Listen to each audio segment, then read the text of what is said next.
Hello everybody, it's Erika of Grapefruit Gardenia Designs and the Knit Kind podcast.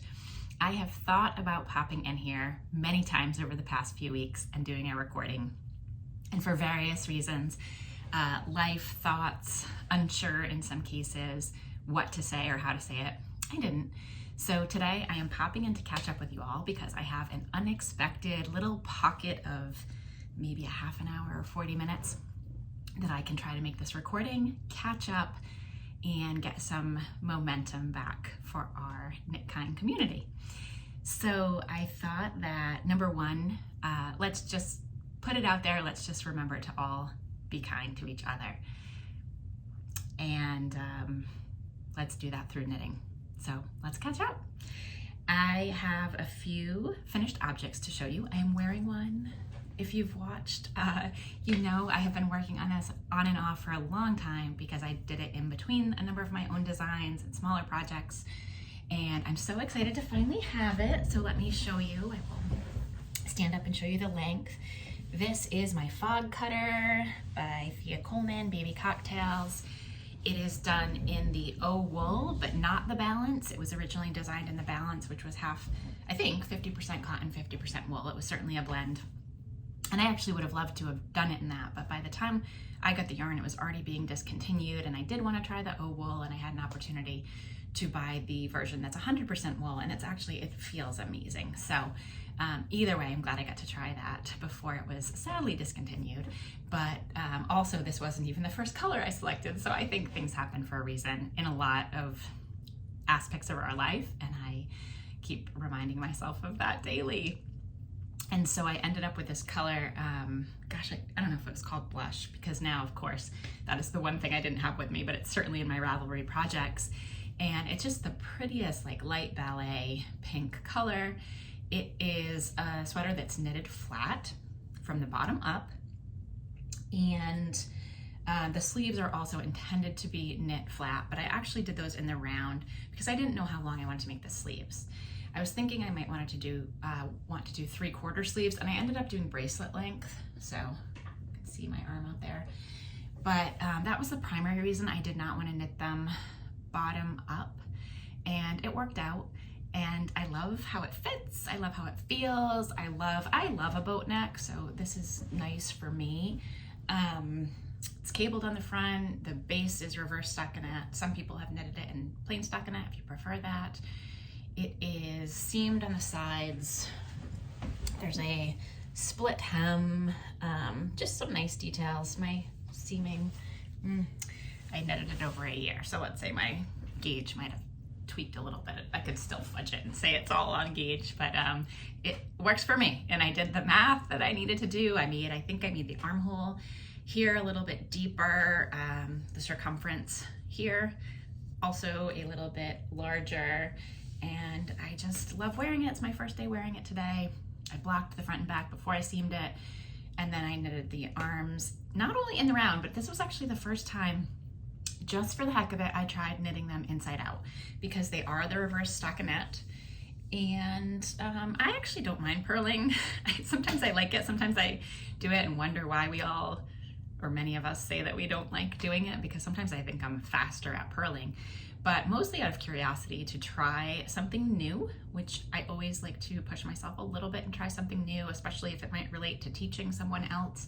I decided to knit them inside out. So what I did is I picked up the stitches around the arm, and then after I picked them up, I turned it to go inside out. And when I turned it to knit inside out, and really what that means is I was knitting instead of purling, and I was holding it so that my needles were at 12 o'clock instead of at 6 o'clock, if that makes sense, as you're looking at probably a mistake many of us made when we were first learning to knit in the round. And what I did is I did one short row. It wasn't short in the number of stitches, but it was short in that I did like a wrap and turn, so that after I picked up the stitches, I wrapped, turned, went back the other way, picked up that turn, knitted it together, and kept going inside out, so that I was knitting instead of purling.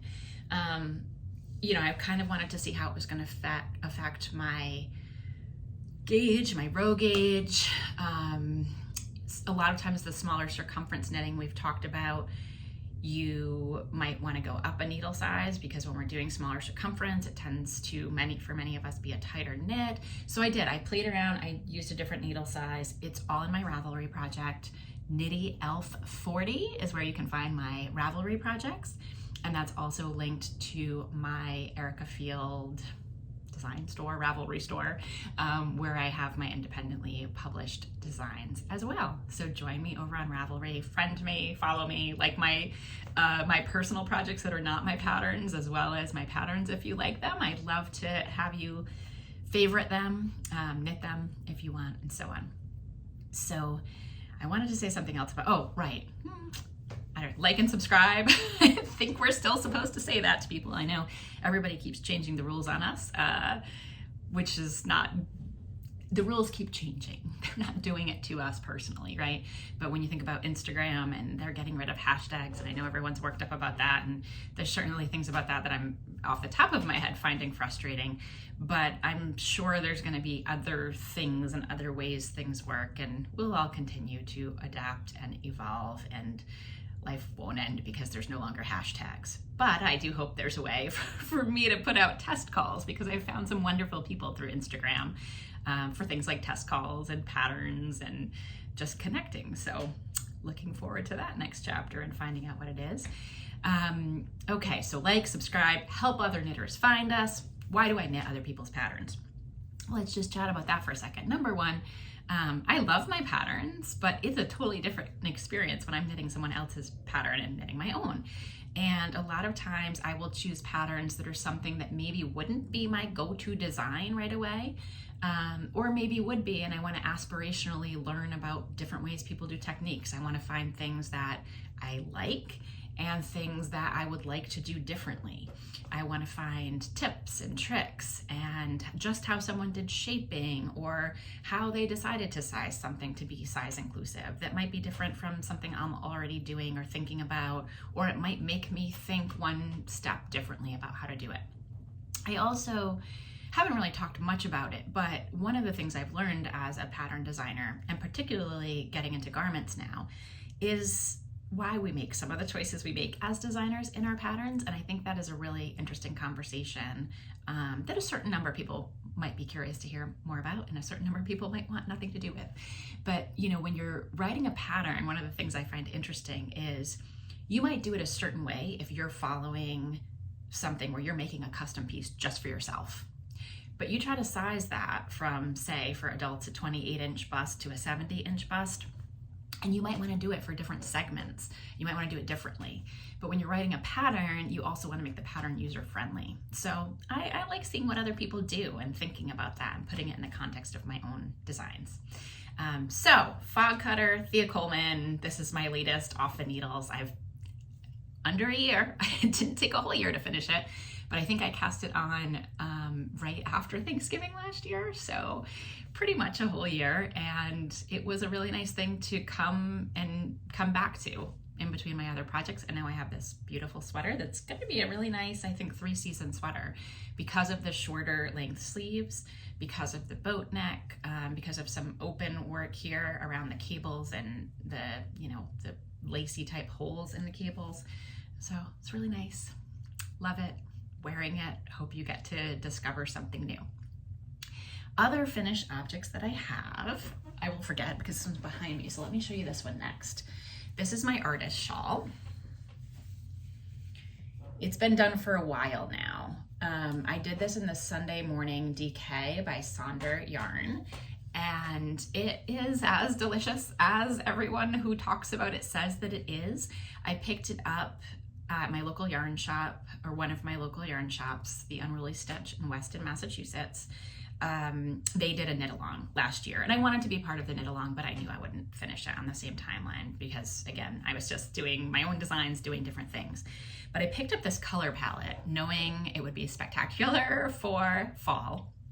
My personal goal was to finish it for Rhinebeck. Actually finished it at Rhinebeck. I saw some of you on the hill and I was binding off, I think, because I did do the full 7-stitch I-cord bind off. So I don't have the best light today, I'm sorry. There, how's that? You can see what that 7-stitch I-cord bind off looks like. again, lots of choices, design choices that I like to experience. This is by Natasja Hornby, Moonstruck Knits. And the Sonder yarn, as I was saying when I picked it up, it had that nice rustic crunch to it. And I thought, oh, this is gonna go really well with this pattern. And it does, but oh my goodness, this yarn gets so soft as you're working with it just in your hands, never mind once you then block it. So this is a yarn that when I first felt it, you know, I wasn't thinking like really next to skin sauce. And I will say it's got, like a rustic yarn does, I mean, it does have a little bit of that prickle to it, but the prickle in different temperatures I find too, like if I'm in a hot, humid, I mean, obviously you're not gonna wanna wear a lot of wool next to your neck when it's hot and humid, but there are certain conditions that make prickly feel more prickly or less prickly. At least that's what I've found. And so this one, when I'm touching it with my hands, feels incredibly soft. And when I put it against my neck, you know, it kind of depends. Like if I'm in a cooler place, I think it would be fine. If I'm someplace where I'm starting to get warm or there's a lot of heat on inside, I don't know that I want it next to my neck. But I use this color palette. Again, you'll find it in my Ravelry project page if you want to know the specific colors.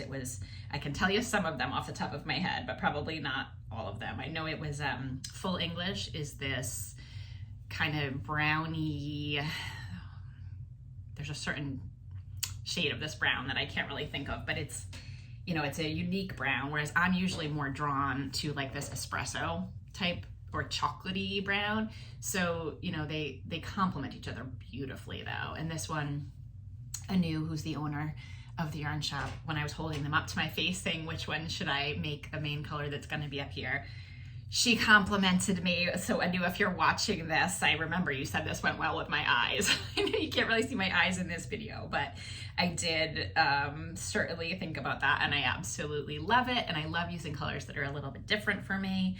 So the somewhat natural color, it's kind of like a gray natural. That one is called Offline. I think the yellow one might be honey or something to do with honey, and then the blue might be denim. But anyway, it made a beautiful, beautiful palette, and it's got this glow to it. It comes from, I'm sure the breed specific, it's BFL and Massam, I think. But it's a really lovely rustic yarn that I would encourage you to try if you've been curious about. So that is that finished object. Put behind me now. And then I have, let's see, what should I do next? We'll stick to knitting. I haven't even cut the ends yet, but it is blocked, I think. I did another version of my Tamarack hat that I had done for Vermont Sheep and Wool. And it's got a fun crown. I mean, it's just kind of neat. And so if you remember, I had done the original one in the orange and yellow and natural cream. That was from Snowshoe Farm Alpaca, and that was dreamy. That yarn was squishy. And then when I did the Unbroken Circle cowl that I had done for Paula Aarons of Dancing Pony Sheep Farm in Ellie Mae's last clip, which is this natural color here, and some of her dyed Romney ensemble, which is the green. And again, my natural light's going back and forth today. We have on and off weather today, but it glows. The glow is beautiful. And then the red here is the, oh gosh, it wasn't Rust, because Rust is their orange, I think, but it was one of the Junction Fiber Mill Farm Fresh yarns. And so Paula and I made a trade for the hat that I had done as a sample for Vermont Sheep and Wool, and I just decided I wanted to have one too. I made it so I could fold my brim. I probably should have made my brim a little bit longer. Anyway, see, these are the experiences that we have as a knitter as well as a designer. So here is, oh, I'm gonna put it over I have a ponytail and I have an earbud. Probably not the best, Erika, but here it is. I think it's like going to be the most fun to wear in the months coming up of the holidays. And for those of you who do celebrate Christmas, what I love is that it's like Christmassy, but it's not overwhelmingly Christmas. So I did this one on a different needle size, and I made my brim a little tighter because I do like a snug beanie. And so I made it so it would be nice and snug and stretch over my head. So for anybody looking for a holiday knit that's Christmassy but not too Christmassy, that you can wear just as like an outside natural type theme, longer than just the Christmas season, that is the Tamarack hat, and that is one of my designs, and it knits up, you know, pretty quickly. It's a hat, right? Another hat I have as a WIP down here I'm going to show you in a minute, but finished object that is not knitting, it is spinning. And darn, well, can you, no, see, this isn't going to do it justice. I kind of want to move it so you can move the camera. Let's just try. If it goes wrong, it goes wrong. But I'd love you to see this in natural light. Isn't that great? So if you remember, I took a spinning break this summer because I could not take everything with me on vacation. And I say vacation, relocation. My son and I relocated for the summer. And we were on Martha's Vineyard, and it was like tearing me away from a child a little bit to leave my spinner here and my fiber here. But we had a car full of things for the craft show, all of my design work, computers, things to do on Martha's Vineyard, like swimming gear and floaties and all the things. And then, yeah, we fit some clothes in the car too, but I think it was like mostly yarn, mostly yarn and design books. So I didn't bring my spinning. And so when I got back, this was a fiber that was at the Unruly Stitch. They do sell fiber now as well. And it was really fun. And you probably saw, if you looked closely, like this isn't the most consistent spin I've ever done in my life, but the squish is amazing. And I might cut the video here because I'm going to get up and show you the actual fiber. So this is the actual fiber. It is from Walnut Farm Designs. This was an 8-ounce bag, which is a really good deal because a lot of the times you're getting like 4 ounces or 2 ounces. This is 65% South American wool, Romney Corriedale merino mix with viscose tweed naps and 34% merino wool, and it was called Fruity Pebbles. I've seen some other people post things that look like maybe the same fiber spun up, brought through a different company, but this is what it looks like. We'll move again to the natural light. So really fun. For my first spin back, I don't know, maybe I should have done like a consistent wool without naps because I kind of needed to get my groove back in terms of drafting, and drafting it with the naps in there is a little bit trickier, but I'm really glad I did it. It brought a lot of joy, and I live my life without shoulds as much as possible, because if you've watched my episodes, you'll know that I'm also trained as a life coach, and I know that the word should is catabolic, meaning it brings our energy down. And when we say things like we want to do something instead of we should do something, that lifts our energy up and makes it more likely we're gonna do it, and then do it with joy. So I wanted to do it, I did it, and I'm happy. No regrets. Now, one thing I did not show you when I showed you all of my Rhinebeck acquisitions, I forgot to show you a book, and I'm going to show you now because I've talked about this book before, Baba Black Sheep and I don't know if it's Isa, or Itza, or something different. So I am really sorry, because I did look it to see if I could find her specific pronunciation online, and I could find different pronunciations, but not specifically for her. And I should have asked her because she had a book signing, but you know, Rhinebeck was a little crazy, right? So I've mentioned this before as one of my favorite children's books to get and give with a gift that you've knitted, since it's gift giving season. And I didn't mention this before. I thought, you know what, let me show this again. And I'm about 99.9% sure that most of my family does not watch this podcast. So I will show you. She's so lovely, signed it in here for my nieces and nephews, and drew, can you see? Well, she drew, so cute. And then I had her do a second one that I just did not have her put names in because I didn't know if I'd want to give it as a gift later. My son eyed it longingly. It's so hard because so many kids get so much nowadays, and he has the book already, and I don't know, he might end up getting the one that's not personalized. But anyway, I got that, and look at this. I know it is not black, but I got a little finger puppet. Oh my God, isn't he so cute? He's made out of wool, and he or she, probably she, and I just thought it'd be so cute to read it to my nieces and nephews with the little finger puppet. So I think I'm actually gonna do that at Thanksgiving this week instead of waiting for Christmas. I like to kind of pace things, and Christmas has just gotten, I think, overwhelming. So a little treat for Thanksgiving. So let's scoot over to my WIPs now. And I'm going to talk about this in a second again too, but not at length. I have a hat that I designed a year and a half ago, probably. Sometimes, again, we have gone back to things happen for a reason. So things happen for a reason, this hat. So I designed it in, originally, I did a prototype in Bloom Woolens, which is a wonderful local to me farm yarn, part of the fiber shed that I have joined, the Southern New England fiber shed. And her yarns are really, really amazing, beautifully dyed, all the things. But I designed it in her Aran weight yarn. And it wasn't the right match. The colorwork design and the yarn was not the right match. I wanted to bring it down to a less bulky yarn, I thought. And so I kind of put it aside.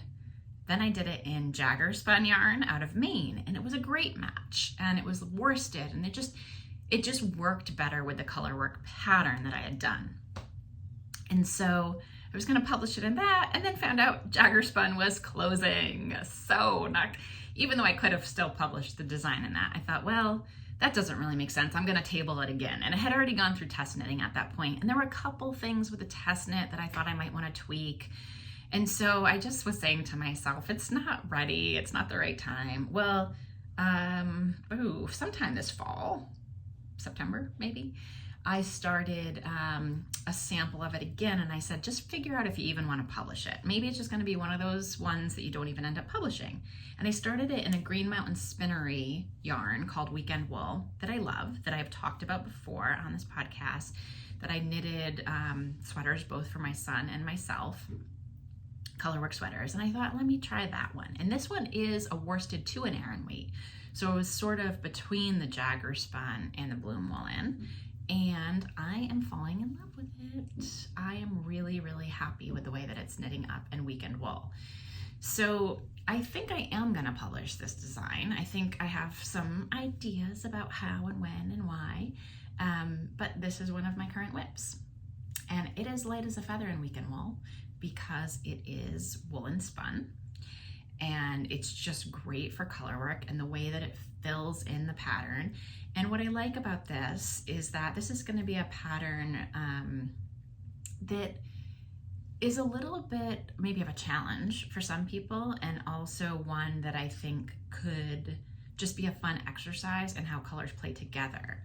So one of the things about it is there is three strands color work in one row. And you sort of test the waters with it down here, just in one little row. And then when you get to this diamond design, you can't see as much here because I did it in green and blue. And I actually like it in two colors that are distinct, but not high contrast, but are high contrast with the background.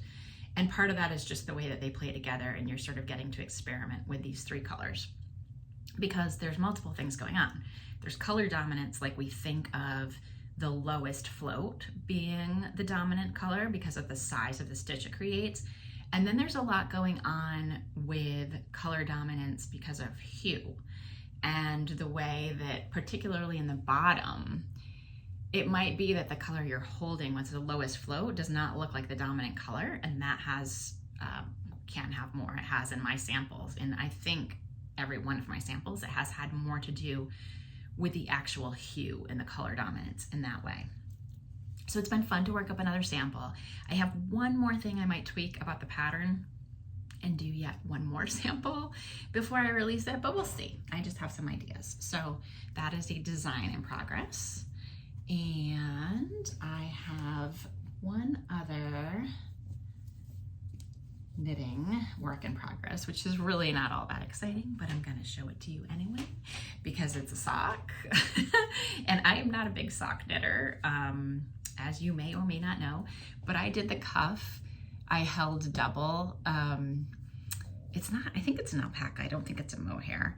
And I held that with a Malabrigo because I cast this on the first week of November, when our country was going through elections and a lot of conversations between people, some of which were neither productive nor kind. And I said, you know what? I love all my farm yarn for all the reasons I love my farm yarn and value it. And now I'm gonna go into my stash, which has a whole lot of superwash and bright colors in there. And I'm gonna find something that I can put in my bag at any given moment to not take out my phone and look at social media, but to sit there and do something with my hands that brings me peace and calm, and I can still have a conversation that is kind and productive with the person sitting next to me. So I cast on a sock. Will I ever finish it? Will I ever make the second one?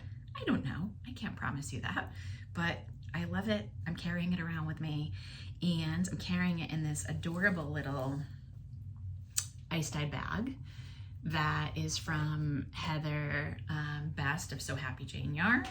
And if you've watched my podcast from last summer, you saw some of my ice dye that I was inspired to do after Heather sent these out as part of her club one year, and then she had an online class that I think you can still take on learning how to ice dye. So those are my finished objects. Those are my works in progress. And this, which you've seen maybe once or twice, I'm gonna talk about it a whole lot more when the pattern actually comes out, but it is in testing and I'm so excited it's in testing. And I have 16 test knitters right now working on it, which sounds like a lot, but there are 12 sizes of this sweater. So there's actually still room for more testers if you are in the size or would want to knit for someone else the size of I think it's a 57.25 inch bust to a 70 inch bust. The sizes are 8, 9, 10, 11, 12, so 5 sizes maybe. I have full slots for testers for sizes 1 through 7, and I try very hard. So if someone is out there who is interested in testing one of the larger sizes and there is some barrier to you testing, be it the timeline, which I gave, I think 9 weeks from the time I posted it, 8 full weeks to make sure people could order yarn and ask questions and swatch and decide if it was the right thing for them. But I do try to give enough time. If you say, I would love to do this, but I need 12 weeks, please reach out to me. I'm incredibly grateful to the test knitters who do come on board and basically volunteer their time and their feedback in order to test. And I always try to make it a very good experience. I use Yarn Pond, and the patterns that you get have already been tech edited, and we try really hard to make it a great community, a great experience, that you'll have a finished object at the end that you want to wear or gift, and maybe you learn something new, and maybe you give some feedback that helps inform tutorials that we post to go along with the pattern or other things. But if you do want to test and there's a barrier to you testing, please reach out to me if you're in those larger sizes and there's a possibility you could do it, and we'll see if we can work something out. So I am working with Green Mountain Spinnery. Actually, let me first say the inspiration is the body of this sweater is Meadow Fed Lamb, which I've talked about before. It is a small batch, limited edition yarn that is from a farm in Hadley, Massachusetts, where they do silvopasture, and I write about that in the pattern at the end because I have been trying very hard to publish my patterns and give you an example that is in both a small batch of farm yarn where you can find something comparable in whatever part of the world you are in or part of the United States. And we can really work with these producers who are trying to help our environment and trying to recoup some of the money for their farming through the sale of fiber and using that. And this was a yarn that they had last year, and part of the reason that this is a short sleeve is because that's how much yarn I had, and I was knitting it this summer, and especially my mother was saying, you have got to knit it in long sleeves, and I said, I can't, I don't have enough yarn. So I did, and it ended up, again, happening for a reason, everybody, because I think there are a lot of people looking for short sleeve sweaters. And you can make any sweater short sleeve, right? But when you see an example, then it catches your eye. And so I did this with the Hands and Heart Farm out of Vermont with their contrast color, which is a variegated. I love working with variegated yarns. And so that colorway had reminded me of hydrangea. I wanted to design something that had like a multi-season vibe to it. And so this is what I designed. And it is beautiful. I love it. And I probably would have made it long sleeves, excuse me, if I had had enough yarn. But what I did is I made a whole bunch of different options in the same pattern. So when this pattern comes out, and I'm going to tell you more about the yarn I'm going to knit it in next, when it comes out, you will get a pattern that gives you options for 2 different necklines, that gives you options for different sleeve lengths. You can do the short sleeves, and then obviously anything between there and long sleeves. The patterns are written for short and long, and if you want to make it bracelet length or 3/4, you can do that. And then the body has options as well, where the body, I don't know if you can sort of see it here, there's a slope. And that's because there is a high-low hem option, where I like to make things just a little bit longer in the back. Sometimes I don't want them longer in the front, and sometimes I do. But when I don't want them too long in the front, I usually like it to come just a little bit past, not cropped, but not super long in the front either. I don't know, just before my hips, maybe just at my hips, but then the back to come a little bit over my bum. And so I like to write that in. It's an option. You don't have to do it if you don't want to. It would look good cropped that way still, longer potentially, or if you made it longer, you might want a straight hem. But anyway, all that to say, you're gonna have all those choices in the same pattern. And some people don't love to have all those choices. Just ignore them. Just, you know, don't do this or that. And I'm going to talk more about the option to put short rows at the back or not. They are all options, all choices you get to make. And so when I was thinking, well, who can I work with as a yarn partner where, you know, this beautiful yarn will be available in very small limited batches, not this exact same shearing, because the sheep get sheared differently, or they get sheared, you know, once a year or twice a year, depending on the breed. And that's it. When that yarn's gone, it's gone. And so I don't want to publish a pattern where people feel like they can't do the pattern because they can't get the exact yarn. So we highlight a small batch producer, and Catherine also same thing. She has her farm, she gets the shearing, she gets the yarn back, she dyes it, and when that's gone, that's gone. So what I did is I reached out to Green Mountain Spinnery, and I love their model. The people there are great to work with. And I reached out because I said, I think this is their Cotton Comfort DK. It's a 2-ply yarn that is 80% fine wool. And it doesn't say on this label, but I'm pretty sure when I looked it up, it was a Targhee. So it was like a Rambouillet Columbia cross from out west in the United States. And it's blended with 20% organic cotton from Texas. And so what I loved about that is I thought, this is going to be a really great yarn if it worked up at gauge, which I think it's over there. Maybe I'll bring it back and show you. I did do a big swatch, and it looked very nice at the same gauge as a sweater. And it is different because it is woolen spun. This is worsted spun.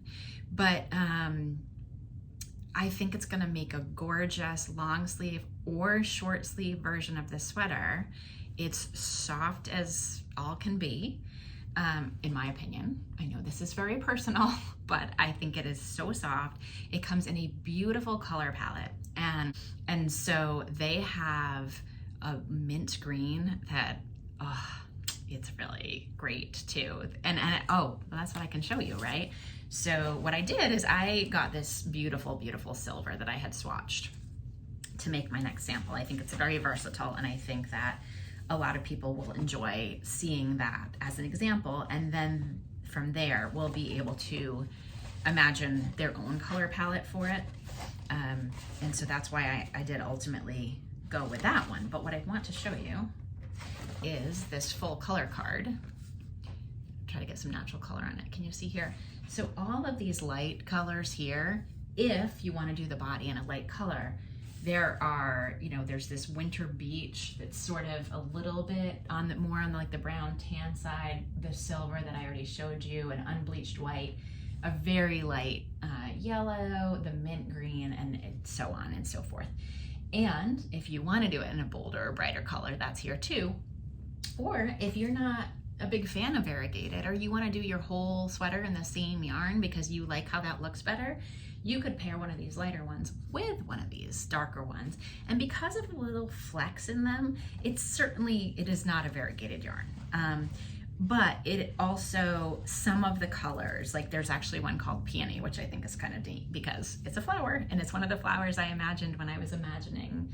This is the hydrangea one, but hydrangea, peony, dahlias, you know, those ones that are kind of the dense flowers. So you could even do it in 2 colors of this. My next one I am planning to do, could you see, with this here, some of my favorites, the pinks and oranges. I love pink and orange together. This is the Zinnia by Junction Fiber Mill. It's actually the Making Tracks Light. So I'm gonna see how that works up in my full sweater before I give a list of recommendations to you all for what you might want to use, but it swatched really nicely. And so I'm gonna give that a whirl. So that's my catch up for today. Thank you for being here. Thank you for doing what I hope you're doing in your communities, which is to show up, to be there for other people, to be there for yourself and your family and your knitting group, and know that with everything going on in our world, some of which is complicated, some of which is not, being present and being kind and being compassionate and giving grace to yourself and others, even when you might feel stress or tension or anger, is probably one of the best ways that we can all help and support each other right now. And pause for a moment when you're having, it's okay. All of the emotions people are having are valid and real.